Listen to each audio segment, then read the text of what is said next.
Oh well, we have quite a bit to get through before we get to chapter 2. But his dream has come true. Sort of. Because Miss Florence finally acknowledged him. Even though she wants to punish him, he couldn't be happier. So let's get to his reward. Where did I leave off? Ah, she walks in yet again. Suddenly I was bathed in a shaft of light. The door opened wide and Miss Florence stood once more before me. This time there could be no excuses. "Why, you filthy brat," she hissed. There now seemed little point in trying to hide my monstrous erection, which threatened to wilt in my terror. She grabbed me by the earlobe and dragged me most painfully to the workbench, where she thrust my head down with my bare bottom thrust in the air. I made no attempt to struggle or resist, and my organs stood stiffer than ever in my shame. There was a sheaf of bamboo poles beside the workbench, and with a swish she pulled one out and whipped the air with it right beside my head. Now, I'm curious how, they have all of these things just lying around. It's like, hey, can you hand me the Windex and the Birch? I mean, I don't know, maybe I'm just a little too vanilla for that. "I'm going to punish you, sir, for your disgusting behavior," she said coolly. "I shall cane you, sir, and she'll hurt dreadfully."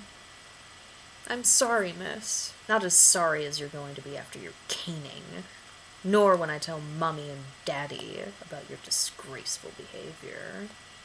"No, please," I cried in genuine distress. "I shall gladly accept your punishment, miss, but I beg you not to tell a soul. It's too shaming."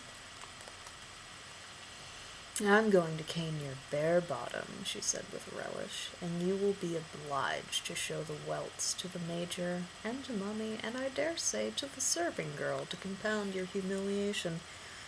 I take it you've been caned before?" "Yes, miss," I moaned miserably. "At Eppingham they were very strict. Not half as strict as I shall be," she snapped. "And why is that horrid thing of yours still standing, like some hideous maypole? Reduce it at once, boy." She slapped my ball sack with the tip of her bamboo. Additionally, does bamboo even grow in England? I mean, never mind.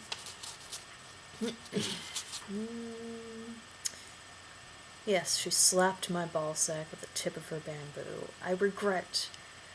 I cannot, miss," I moaned. "Does a beating always excite you, then?" she said with scornful curiosity. "Never before, miss, but I have never been beaten by such a beautiful lady before." "Don't think you can flatter me, worm," she cried furiously and swished her cane in the air.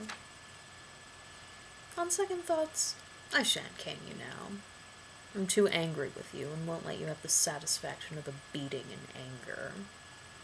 I shall wait until I can beat you impassively, with the disdain you deserve. No, in fact, I shan't cane you at all." "Miss?" I said, uncomprehending. "Does that mean you accept my apology?" I was unable to keep the disappointment from my voice.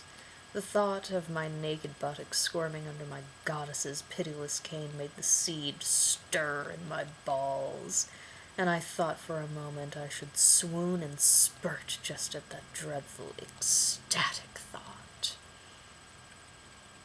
"I have no choice but to accept your apology, however worthless and insincere, and your promise to accept my punishment."